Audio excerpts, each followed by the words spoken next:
गोलार्ध जहाँ मिल रहे हैं ये बुद्धि का क्षेत्र होता है। यहाँ पर बुद्धि क्या करती है? बुद्धि का क्या काम है?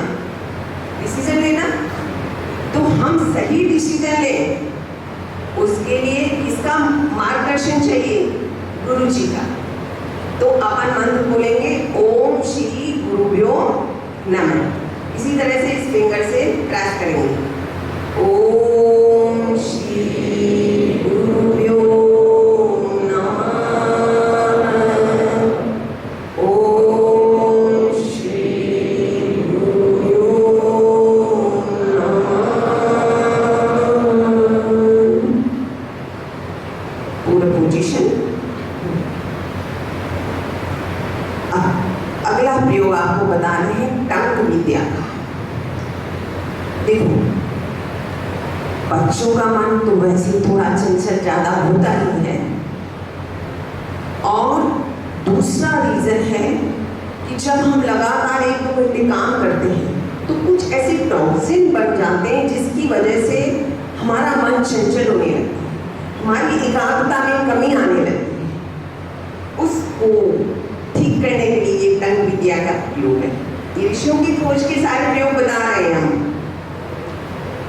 हम बापूजी से सीखे हैं, और बापूजी ने ही ये गोल्डन चांस सभी बच्चों को दिया है। तो उसका पूरा फायदा सभी बच्चे उठाएं। लीजिए गहरा सांस।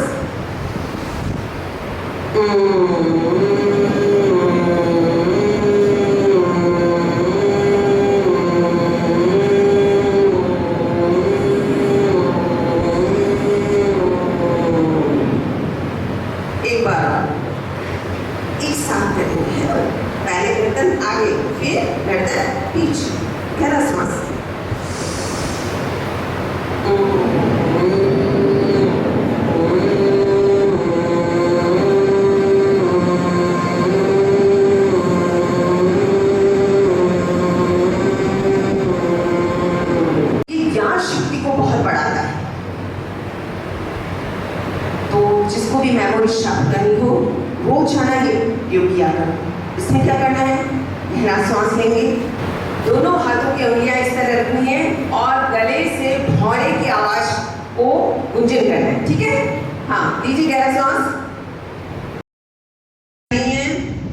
और भौरे की आवाज निकालिए।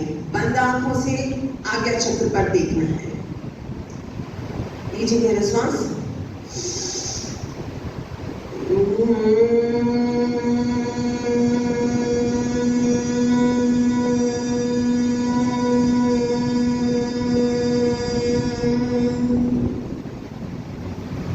एक बार और गहरा सांस।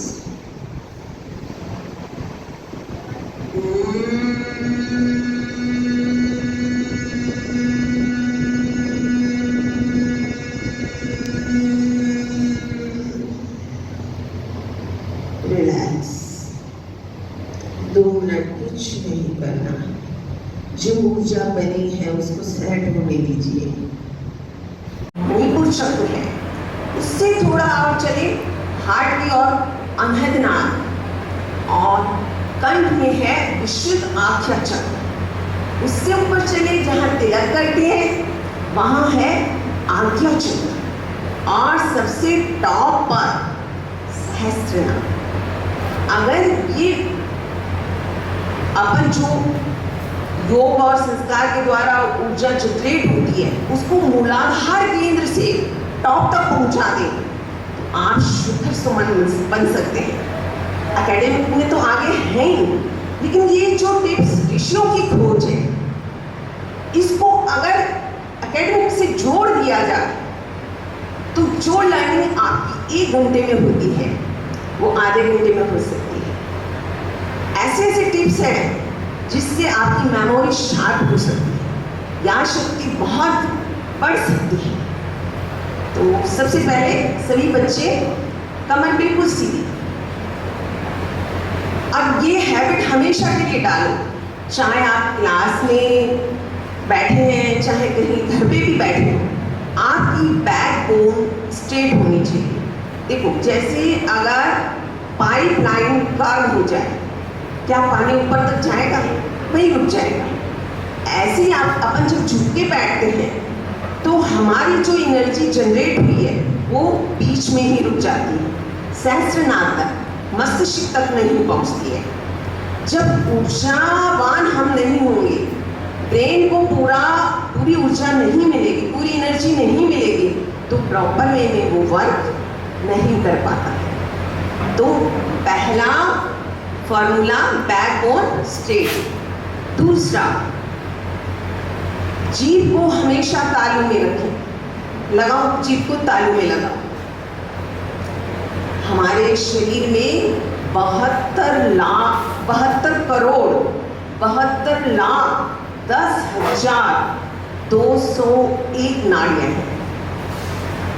ये किसी वैज्ञानिक की खोज नहीं है, ऋषियों की खोज है, अध्यात्म की खोज है, जिसको हम भूल रहे हैं। इसीलिए आप लोगों को रिकॉल कराने यहाँ आए हैं। तो ये जब अपन जीभ को तालू में लगाते हैं, मेन जो ये नस है तालू में लगी हुई है, उससे ब्रेन के दोनों पार्ट एक साथ वर्क करते हैं। बाकी आप साइंस में पढ़ते होंगे कि अल्टरनेट ब्रेन काम करता है, लेकिन जब हम जीभ को तालू में लगा देंगे तो आप क्लास में एक बार में ही लर्न कर लेंगे, एक बार में ही आपको याद होने लगेगा। आप करके देखना। अभी सभी बच्चे बड़े कंसंट्रेट होकर सुन रहे हैं, बड़े उत्साह आनंद के साथ सुन रहे हैं। सभी बच्चों को बहुत बहुत साधुवाद है। तो मैं चाहूँगी कि इन टिप्स को आप अपने ब्रेन में सेव भी करते चलना। तो बैकबोन को क्या करना है? स्ट्रेट रखना है, जीभ को तालू में रखना है, तीसरी पोजीशन में ज्ञान मुद्रा लगानी है। अंगूठी के पास वाली जो फिंगर है इस तरह से शून्य बनाइए और सामने हाथ रखिए। हाँ बिल्कुल सीधे, स्ट्रेट, वेरी गुड। ये मत सोचो कि ये ऋषियों की पोजीशन है, केवल नहीं, हम लोग ऋषियों की ही संतानें हैं। और इस फील्ड के अंदर अगर हमें सफलता प्राप्त करनी है तो इन टिप्स को अपनाना होगा। लक्ष्य न ओझल होने पाए, कदम मिलाकर चल, सफलता तेरे चरण छूनेगी, आज नहीं तो कल। तो ये जो टिप्स हैं आप अपनाओगे तो मतलब मैं शब्द छोटे पड़ जाएंगे। ठीक है, स्टार्ट करें अब सबसे पहले अपन हरिओम का पूजन करेंगे। जैसे ब्लैक बोर्ड पे पहले से ही बहुत सा कुछ लिखा हुआ हो और उसके ऊपर कुछ लिखना चाहे तो ओवरलैपिंग के कारण से कुछ समझ में नहीं आता। ठीक इसी तरह से हमारे विचार लगातार चलते रहते हैं, तो उन विचारों को थोड़ा ब्रेक देने के लिए ये हरिओम का पूजन किया जाता है। ठीक है, तो थोड़ा गहरा सांस लेंगे, फिर नाभि से लेकर, अभी हमने 7 केंद्र बताए हैं, नाम याद नहीं रहे कोई बात नहीं, लेकिन इतना नॉलेज होना चाहिए कि हमारी एनर्जी मूलाधार केंद्र से जो उत्पन्न हो रही है वो अपर लेवल में चले, लोअर लेवल में नहीं।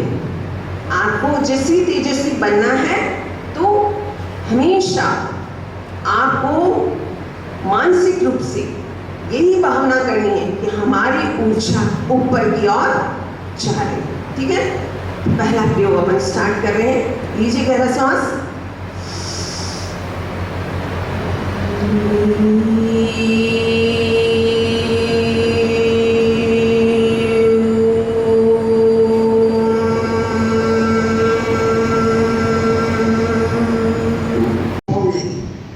कार्तिकी जी बोले मैं तुमसे बड़ा हूँ और इसलिए मैं श्रेष्ठ हूँ।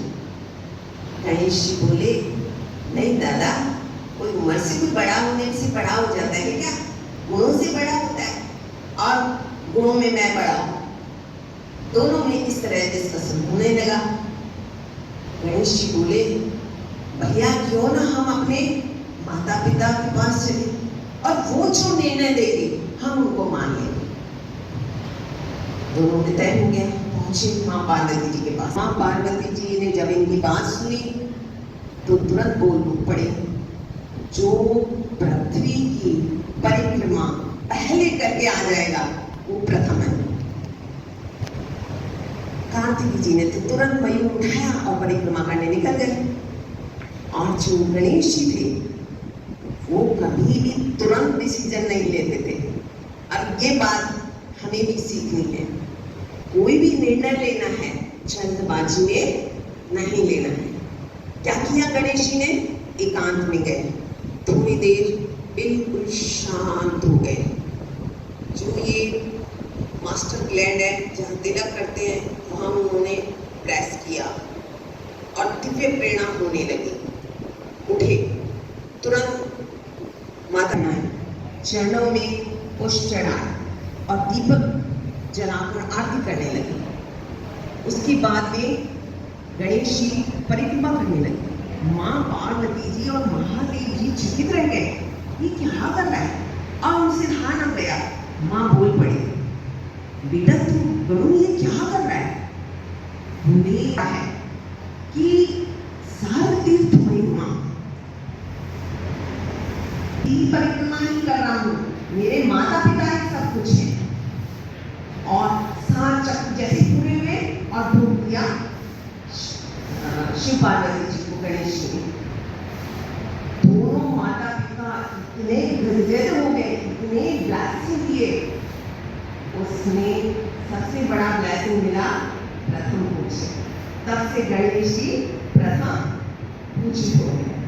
कार्तिक जी को तो आने में टाइम लग गया, तो गणेश जी से हमें पहला संस्कार सीखना है, अपने माता पिता की आज्ञा का तो पालन करना ही है, लेकिन उसके पहले उनका विकार, उनका रेस्पेक्ट करना।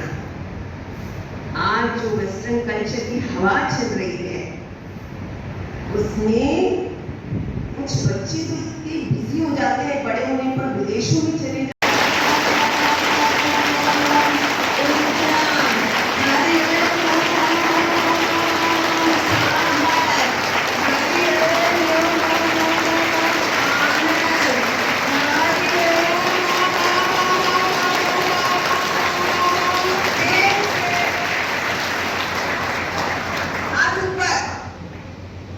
एक बार फिर से जब ओपन करोगे ना,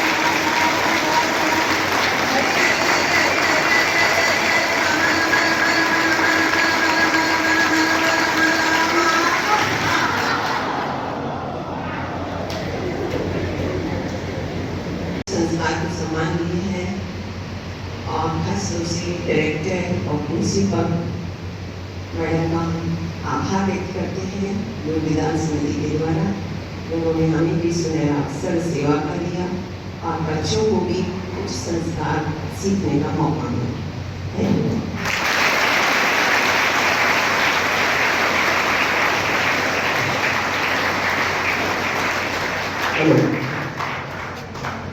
बहुत धन्यवाद।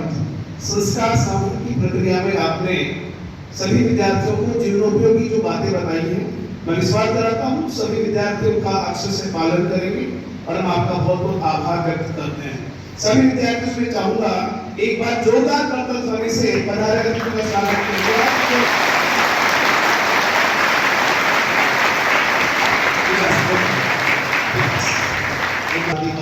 धन्यवाद सभी विद्यार्थियों को। जैसे मैं गौरव शर्मा, कक्षा 10 विद्यालय एंड पब्लिक स्कूल।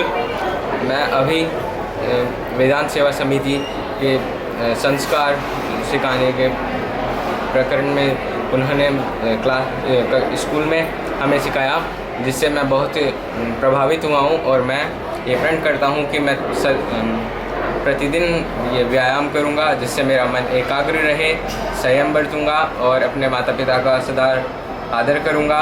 वह जब भी जिस दिन मैं कोई बड़े व्यक्ति बना, मैं उस दिन इनका सेवा समिति में जाके इनका धन्यवाद करूँगा।